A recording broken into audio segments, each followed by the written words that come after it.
Vamos con un nuevo video, segundo video de Luigi Pirandello, pero como de costumbre, las fotitos, la historia. Y esta vez lo que tengo ganas es de contarles la historia del grupo de teatro Buenos Aires. Ese grupo lo fundé en 1983. 1983. Yo hasta ese momento había sido director del grupo Catarsis y por algunas desavenencias que no es del caso comentar aquí, dejé el grupo, dejé la dirección general y formé el grupo de teatro Buenos Aires. Y este grupo lo creé con Carlos Parrilla. Carlos Parrilla había sido mi alumno. En este momento era un incipiente actor. Empezamos a charlar, empezamos a conversar.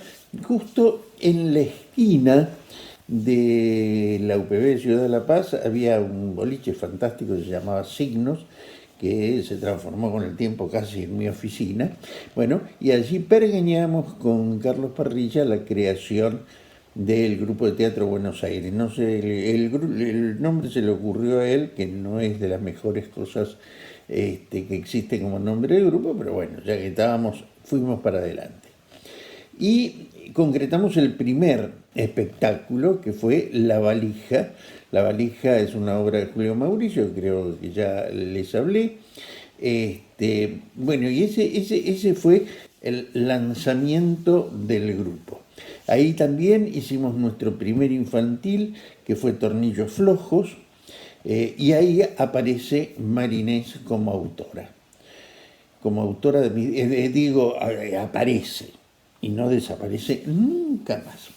Bien, hemos realizado a lo largo de estos 37 años 54 espectáculos, de los cuales 26 son de niños, 28 son de adultos, esto sin contar las reposiciones, ¿no? Hay espectáculos que 10 años después los reponemos con otro elenco, no, esas no están contados solamente los estrenos.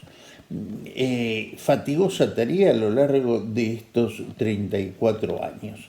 El grupo comenzó a trabajar tanto para niños como para adultos, pero en determinado momento le imprimimos una fuerte actividad al teatro para niños porque contábamos además con Marinés, que es autora de literatura infantil, o sea que era lo que convenía más a los efectos de producir espectáculos. Y bueno, y eso hizo que empezáramos a atender la cuestión del niño, entender, conectarnos con los colegios, realizar una tarea de venta que era realmente fatigosa, era recorrer colegio tras colegio, hablar con los docentes y seguir produciendo espectáculos para niños. Así se encadenan Más malo que el lobo, Paquetito, qué sé yo, la cantidad de distintos espectáculos y yo dirigiendo y actuando o dirigiendo solamente. Y por el otro lado, los espectáculos que enganchamos en determinado momento la onda del humor a través de Fontana Rosa y de algunos otros textos que también conducían a un teatro humorístico, un teatro de humor difícil de concretar y realizar, pero que nos fue saliendo muy bien. Ensayo de humor, el Sportivo Unión y Gloria, Sportivo Unión y Gloria, que después tuvo varias reposiciones. Por ahí hay una foto con el elenco original después de pasados unos cuantos años. Bueno, Caídos del Mapa, que les acabo de hablar antes. La cantidad de títulos son realmente muchos. No sé acá las fotos que estuve seleccionando. A ver,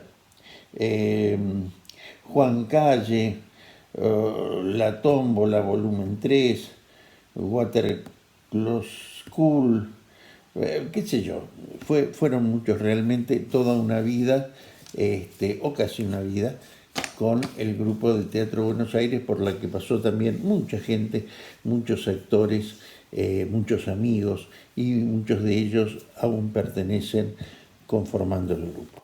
Bien, con esto hablamos del grupo de Teatro Buenos Aires, nuestras fotitos y chismeríos habituales. Vamos ahora a la segunda parte de Pirandello, su teatro. Ustedes vieron que con Brecht es contemporáneo, pero no coetáneo, es decir, él nace antes y muere antes también, lo cual hace que no transiten exactamente la misma época. Sí transitan ambos, por ejemplo, la Primera Guerra Mundial y las consecuencias de la Primera Guerra Mundial, que esto imprime una fuerte caracterización al teatro de Pirandello. Sobre todo la situación de tragedia, de decepción, bueno, todo esto está en el teatro de él. Algunas cositas que les quiero leer que son realmente, ¿no? Dice, el teatro de Pirandello tiende a un arte de la discordancia y la contradicción, consciente de que la realidad es irreducible a un sentido último. O sea, Pirandello dice que permanentemente estamos en transformación y que no hay un sentido último de la verdad ni de la realidad. Y desde ese punto de vista el escepticismo es muy fuerte, ¿no? Una cosa importante también en Pirandello es que reconoce que una vez que la obra está concluida, terminada por el autor, esta obra como que deja de pertenecerle y le empieza a pertenecer al actor, que es el que va a poner el cuerpo y el que le va a dar vida. Esto es muy importante porque implica una valorización a la puesta en escena, es decir, al trabajo posterior a la obra literaria. La obra literaria, ya lo que se hace no es una ilustración de la obra literaria, sino que estamos ante un nuevo fenómeno, un nuevo hecho que toma como referencia a la obra literaria, pero que en este caso se corporiza en el actor, que es quien le va a dar una nueva vida diferente de aquello que era pura literatura, ¿no? Entonces dice que a través de esto las consecuencias son la autonomía de los personajes respecto al autor, la proyección de formas capaces de autocriticarse, o sea, los mismos personajes se critican por este concepto del teatro adentro del teatro, que ya lo vamos a ver, y los distintos rasgos de la personalidad del personaje se concretan en unos cuantos rasgos específicos, su máscara. Porque esto es con lo que él dice, ¿no? No hay una cara visible, la cara va cambiando permanentemente, nosotros estamos en ese devenir del tiempo y no somos los mismos a cada instante. Es decir, lo que tenemos es una máscara que recoge algunos atributos y gestos esenciales.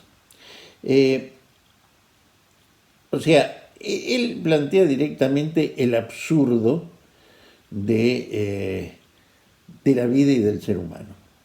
En 6 personajes en busca de un autor, Pirandello dice haber rechazado no el ser, sino que ha rechazado la razón de ser de sus personajes, es decir, su pretensión de valor, y haberles dado otro, con ello un valor diferente.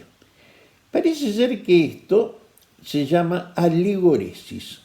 No tenía la menor idea, he de reconocerlo, pero supongo que habrá gente tan ignorante como yo, así que les voy a contar.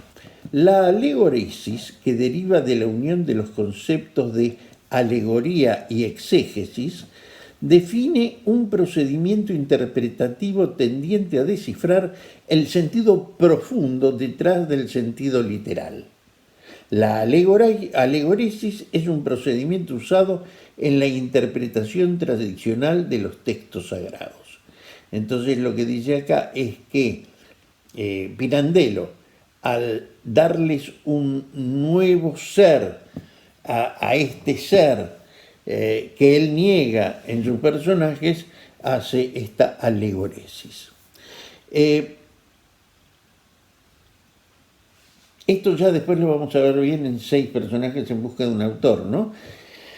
Pero los personajes tratan de expresarse y el director de poner orden a esta expresión, y ni unos ni otros logran su cometido. Dice también que se trata de la muerte de la tragedia, la muerte del héroe de altos valores morales, del sentido ético de la existencia. Ahora el ser está escindido, fragmentado en múltiples posibilidades, perdido en su propia contingencia.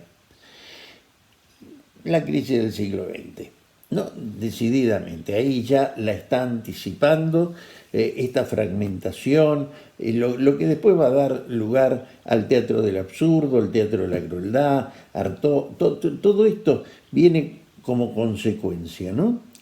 Y él habla del teatro del espejo. Dice que esto del espejo es objetivar dramáticamente la transformación que se actúa en el alma de un hombre cuando la situación en la que ha vivido durante años revela su verdadera realidad. Se produce una crisis, una sacudida violenta en la vida psíquica. Él dice que ese es su teatro, fíjense, él lo define así, esto es comillas. Cuando un hombre vive y no se ve vivir. Ahora bien, colocad un espejo ante él y haced que se vea a sí mismo en el acto de vivir. Y conmovido por sus pasiones, o se quedará atónico y sin habla ante su propio aspecto, o apartará la vista para no verse, o escupiendo con repugnancia a su propia imagen, cerrará el puño como si fuera a golpearla. Y si ha llorado, ya no podrá seguir llorando. Y si reía, ya no podrá seguir riendo, y así sucesivamente. En una palabra, se producirá una crisis. Esa crisis es mi teatro. Pavada de definición del muchacho este Pirandello, ¿eh? Ay, el que la sabe, y el que no, que aprenda, si puede. Vamos a ver algunas consecuencias de todo esto y que van delineando esto si el cursor me deja bajar, porque se ha empeñado en quedarse ahí, pero yo insisto y bajo. Bueno, vamos a ver cuáles son entonces las bases de su dramaturgia. El concepto de realidad, su relatividad. La ficción puede ser una experiencia aún más clara que aquello que llamamos realidad. Al diablo con la realidad. Después, los hombres en sociedad solo vemos apariencias. Lo que percibimos es nuestro ser aparente. Nos reflejamos los unos a los otros en el intento continuo por comunicarnos. Y aquí toma lo que ya hablamos, esto del espejo, del verse a sí mismo o de reflejarse en el otro y la imposibilidad de la comunicación. Ahí está anticipando una de las bases del teatro del absurdo. La vida humana es un transcurrir hacia la muerte, pero intentamos engañar el tiempo transformando nuestra imagen. Nunca somos el mismo, siempre estamos en transformación. La máscara, eso que habíamos hablado antes. La realidad creada es una realidad. Se dice mucha verdad cuando se inventa. Ojo con esto. No quiero hacer referencias de ningún tipo. La contraposición actor-personaje, al tomar esa realidad creada, es su papel interpelante. Esto del teatro, dentro del teatro, y el personaje que se revela y dice. Como hicieran las obras de Brecht por otras vías, Pirandello destruye el proceso de identificación actor-personaje y personaje público. Esto ya lo vimos. Y después dice que la locura, que es el otro gran tema que toma, acordémonos de la mujer más loca que una cabra, es la única máscara que permite al ser humano ver la vida y confrontarla desde el otro lado de la línea, fuera de la razón. Y vamos al otro término que me encantó. Parece ser que lo que hace este muchacho, Luigi Pirandello, es una metaficción. La metaficción es una forma de literatura o de narrativa autorreferencial que trata los temas del arte y los mecanismos de la ficción en sí mismos. Es un estilo de escritura que de forma reflexiva o autoconsciente recuerda al lector que está ante una obra de ficción y juega a problematizar la relación entre esta y la realidad. Dentro de un texto de metaficción, la frontera realidad-ficción y el pacto de lectura de esta se ven quebrantadas, llamando el texto la atención sobre su propia naturaleza ficcional y su condición de artefacto. Un ejemplo en la literatura es Niebla de Miguel de Unamuno en 1914. Es autorreflexiva y autorreferencial. Puede abarcar toda la obra o una parte de ella. Y sus características. Está ligada a la posmodernidad, o sea que es un antecedente de lo que va a venir, de lo actual incluso. Hay una relativización de la realidad, hay un escepticismo frente al lenguaje, hay una crisis del sujeto, autoconciencia del personaje de ser un personaje, pérdida de la delimitación del continuo espacio-tiempo. La literatura, como para cerrar el concepto, que se hace consciente de su propia condición. Esto es Luigi Pirandello y ya me excedí por el diablo, así que vamos una fotito de final y nos vamos y nos vemos el sábado. Adiós.